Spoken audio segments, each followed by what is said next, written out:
If you notice the retirement plan, he said he's been thinking about it 5 years. That's a long time. The question I asked Dad was, do you think you could go another 5 years without doing something? Why? Pain. Because I want him to tell me, no, I got to do something now because I haven't done anything in long and it's been on my mind, and I'm also qualifying him. Because if he says, yeah, I may be able to go another 5 years, well, I know that it's not the first issue on the plan, right? We got to find it out. It's all qualifying your prospect as you go through it. So then I take them through the pain funnel on each thing, whether it's 1, 2, or 3 things. We'll get the fact find, and I'll end it just like we did. How we work with people, how it's advised, and I'll throw in the micro and the macroeconomic approach of how we work people. Because not only I don't want to just stop at the 2 things he gave me, because if I analyze all the stuff, guess what? I'm going to find out more things in there as well that I can bring to realization. Next part, and we're going to touch on this at another point, is I'd come back, we'd get more information, whether it's 2 or 3 kind of needing process. We'd go through the budget process. Some of you have seen me go through my budget talk and how I establish a budget. And a budget is not just throwing a number out there, George. It's actually a commitment that you're getting your client to commit to on a monthly or annual basis that becomes a commitment to that plan. And it also becomes an annual kind of reinvestment as well. So not only is it a commitment to the budget now, but it's a future money commitment as they go forward, because the plan needs to evolve, right? 300 a month today is not the same as 300 a month tomorrow, next year. Right. So we want to make sure that we're constantly moving the plan, albeit have the flexibility to move it around.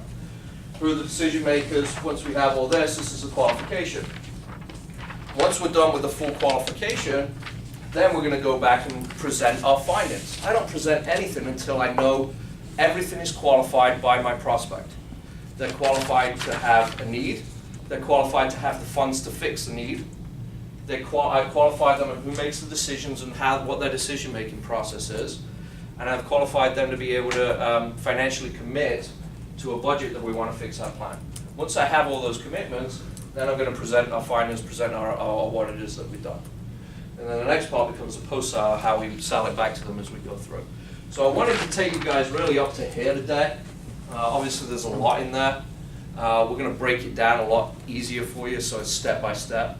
So I think you're going to do a class just on bonding a report, then a class on just upfront contracts or pain or budget making. Yeah, so very similar, when we look at our agenda, right, very similar. As we work through the skills classes, we're going to continue to focus on those things, and now hopefully be able to bring in some of the pieces that Paul has introduced today. So we'll keep working through the same steps, but start building in some of these other things. I think what was key, if you watch something like this, I think a lot of you have time where you say, well, how do I pull out that fact finder? How do I get to that fact finder? And if you can learn something like we just went through now, did you not get most of the fact finding that you need in this kind of talks? This is a nice way to do it. Transfer it over to a fact finder later, right? Nice way to do that. Nice way to have that conversation.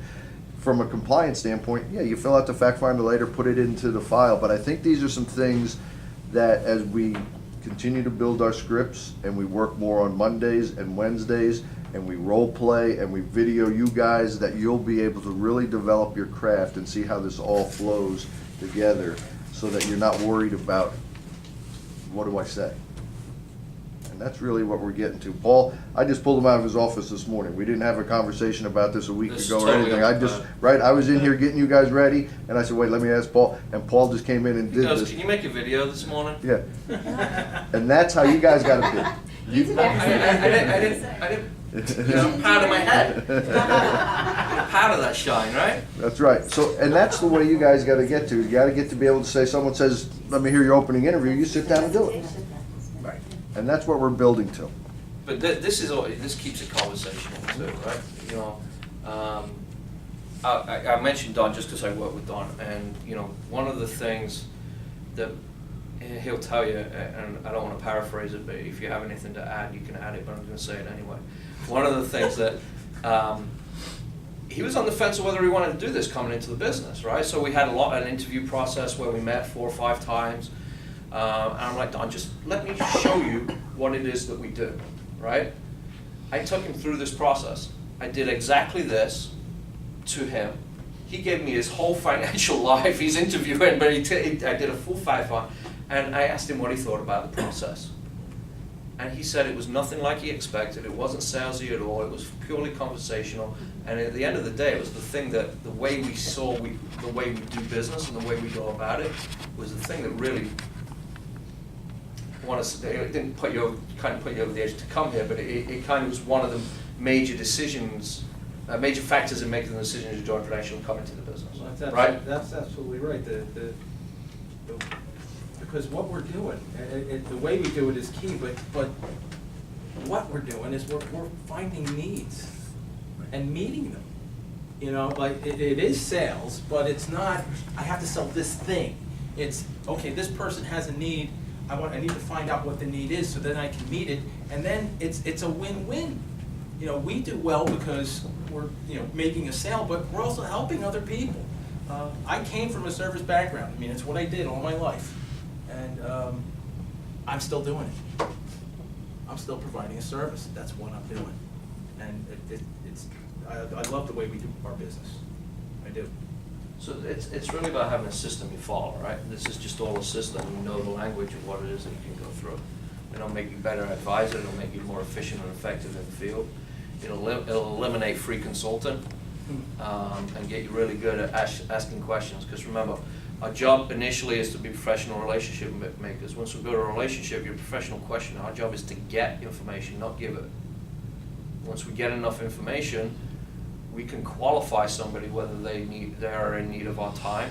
We can qualify them whether they meet standards of being able to fund a goal that they may have, and really once we have the qualification, that's when we go into presenting, and then we can kind of tell them what it is that we know.